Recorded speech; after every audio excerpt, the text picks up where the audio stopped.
All right, so this video is going to be part two of our cybersecurity home lab here. So what you are looking at right now in front of you is a domain controller that I'm getting ready to log into.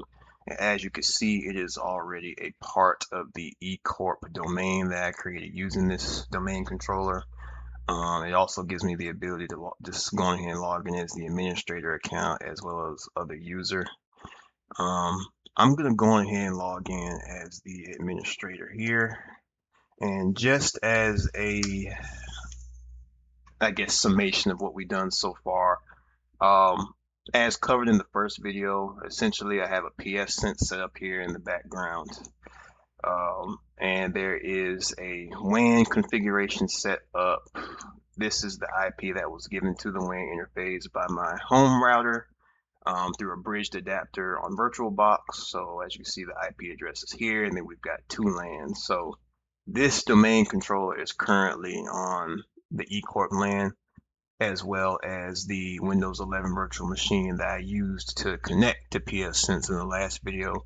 And then we haven't really touched upon this other LAN here that we're going to use for our Kali Linux box.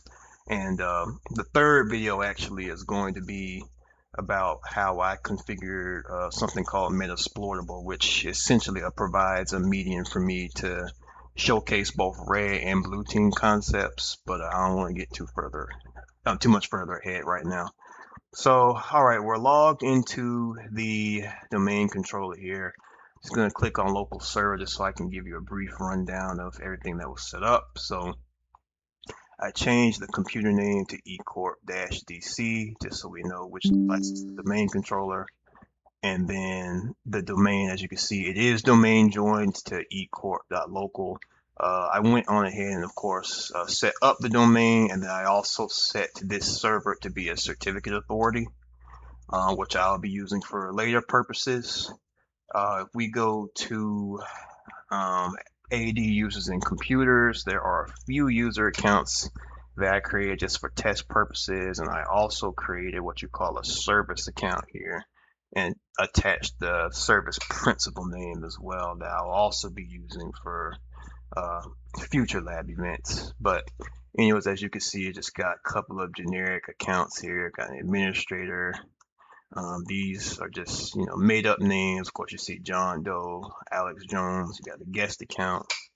And then I actually have a separate OU for the built-in groups that I actually copied and pasted over to this new OU. And then just the regular users, just so I'm able to differentiate between the two. Um, yeah, the two. I guess this technically isn't an OU, it's just a folder. But yeah, anyways, outside of that, for the Windows 11 host device, that is also domain joined. Again, I want the Windows 11 VM or host device as well as the DC to be on the same subnet. Um, I also created a group policy, which isn't too important right now, but just for the sake of the lab, I figured I'd go on ahead and do it.